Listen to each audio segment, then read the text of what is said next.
Hello everyone and welcome back to Let's Play Mega Man Base Challenger from the Future. In the last part we started off the Mega Man run, and now we're gonna do most of it.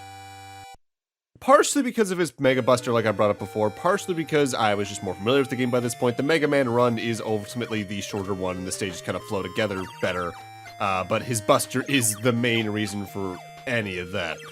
Any advice I gave during the main stages as base can be applied by and large, barring the occasional platforming thing that Mega Man just has a harder time doing or different routes he needs to take because of his slide or lack of a double jump. And in that regard, I guess I could say weirdly this game does about as good of a job of making the characters feel different and have advantages and disadvantages as the original Mega Man and Base, but like I brought up last time, I think ultimately Mega Man was at its best doing that in the X series, but that's because X and Zero are radically different playstyles, whereas Mega Man and Base are spins off the same basic idea. With that said, because I have the Mega Buster, I actively am using it more often, and I'm not using things like the Barrier Wind as much like I did as the Base Cyclone, just to get through a lot of random enemies. If only because I have better methods that won't use up weapon energy for bosses that might need it. If there's anything I do wish was just in this game outright though, I wish there was just a very small CD database for all the like bosses and even mini bosses for this game just to see what kind of weird shit bond I can come up with for all the masters. Like I want to know what's the deal with Komusoman behind the scenes. What are the Clockmen like? What's Compass Man's bad point?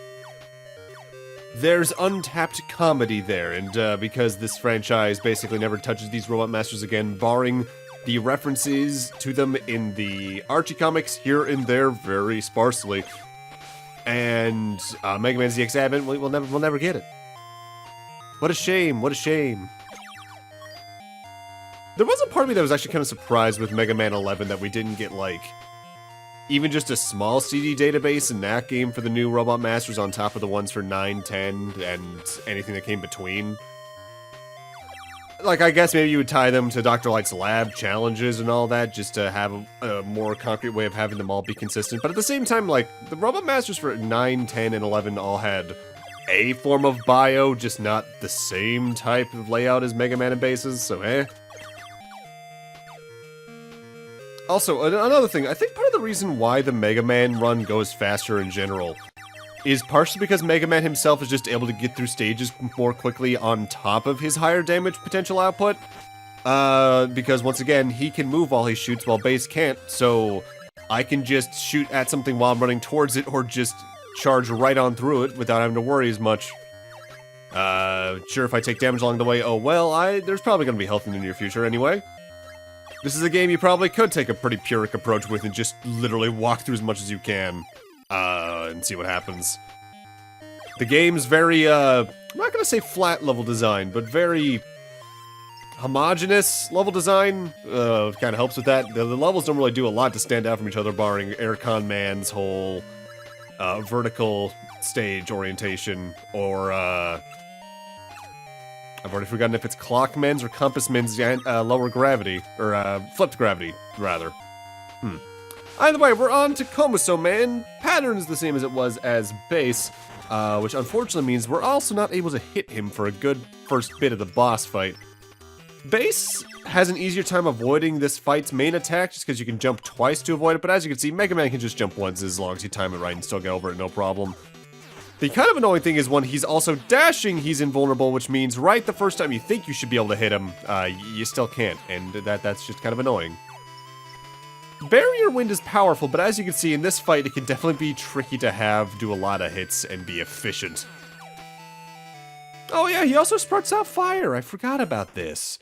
After he does that twice, he just makes fire rise from the ground, and then it kind of waves back and forth, and then it goes away, and then the pattern repeats. I seldom see that attack.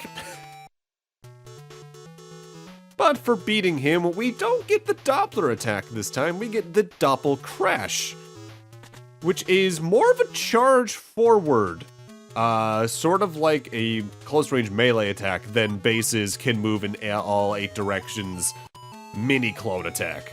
Base gets the better attack in this case, I think.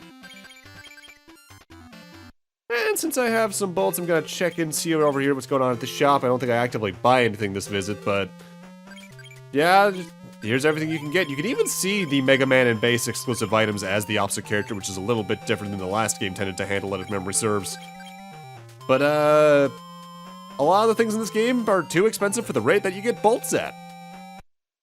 Whoops. Ah, well, let's actually go after our next Robot Master. It's time for Stoveman once again. You know, I know this game only has 8 stages total, so it's a little bit of a different case to begin with. But I do think it's kind of interesting that in a way this has a weird consistency with a lot of the handheld Mega Man games that Capcom themselves put out, or at least Capcom and Inti creates. In that there's only 4 Robot Masters usually to start, in the other ones 2. Like in the Zero games, it's a little bit different because it's usually you beat one boss of an element, and then later in the story you get the second boss of that element with maybe some middle stages in between. But like the Mega Man World games on the Game Boy, they almost always started you with just 4 Robot Masters, and you maybe got the second 4 after beating the first 4. If that, in that regard at all. Like, one of the games handle it in a way of, there's just 4 main stages, but then you get sort of a boss rush with stages attached for the second 4. It was weird. The Mega Man World games are still cool games, but they're definitely Game Boy conversions of a lot of NES stuff in ways that they tried to be really innovative with and creative with, and at times it just didn't work as well because of screen crunch. Or just weird mechanics being thrown in there. Or awful music in the case of Mega Man World 2. Although now I think about it, didn't someone like actively put out like a fix for that game? Because apparently the reason the soundtrack was as bad as it was is because of like some misaligned value or something like that. I think that was the thing that happened. You'd think, based on the fact that Mega Man doesn't have a double jump, this mini-boss would be a lot harder as him, but it's a lot easier just to spam fire into him with charge shots as Mega Man, so you actively take him down faster. Again, there's a reason the Mega Man run is about 10 minutes shorter on the speed run, and it's about a full part shorter for this playthrough. It really does build up, and it's kind of shocking. Now, if memory serves, during the base run, there's an enemy in here I didn't outwardly highlight that I want to now, and it's coming up, I think, at the next screen. It's these little dudes with flamethrowers. They look like they're firemen. They are one of the hardest enemies to damage in the game, it feels like, because their flamethrower, especially with the first one they throw at you, is such a long range that getting down there to damage it without getting hurt yourself is a nightmare. I just say it's better to just ignore them and run past them. Weirdly, this one's in a much better placement for a first time you face one than the actual first one. And then there's this one that's just impossible to get past, it feels like, without getting hit, unless you use an ability you can't have at this point, so what the hell. With that said, we are quickly coming up on Stoveman himself once again, so get out whichever weapon you're going to use against him. I guess I could recommend saving up bolts for the energy restoration because of stuff like that, but weapon energy is surprisingly common in the game, even compared to other ones, it feels like. He is still invincible throughout the first, like, half his attack pattern. When he fires stuff in the air as it slowly rains down. I don't think you can shoot him until he first tries to attack you head-on by firing the little, like, fire wave at you that goes out and then comes back in. Oh, no, actually, no, base Vulcan, or, Rockin' Vulcan's, what I use against him. And then he flies up in the air and does all that, and then he dies. Like with the Rockin' Vulcan, though, we are getting a radically different special weapon for beating him than we did as base. Because as base, we got the, what was the name of it? The Flame Mixer, which was a shield-type weapon, essentially. In this, we get something much closer to Burner Man's ability from Mega Man and base. We get the Flame Shower. It is a short-range flamethrower that, when you let go, can fight, I think fire in any direction that you want it to, including up and down, which I never use. The Barrier Wind is just the best option. With that, time for the Clockmen stage. Proto-Man, who is my look-alike? He is your shadow. He gains power from each robot you beat. What? How can I stop him? Don't worry about his power. Be true to yourself and you'll win. That wasn't helpful whatsoever, Proto-Man. Thank you. Also, I already compared the Clockman to Gemini Man from Mega Man 3 during the base run, if memory serves. Turns out that holds more water than you'd think. Apparently, even though the Mega Man 3 Robot Master had already been around for Mega Man 3 release date, about 9 years at this point, almost a decade, internally, the working name for the Clockmen was going to be Gemini Man, again. I think it'd be really funny if they just went, yeah, we accidentally have two of the same Robot Master in that regard, but, whoops.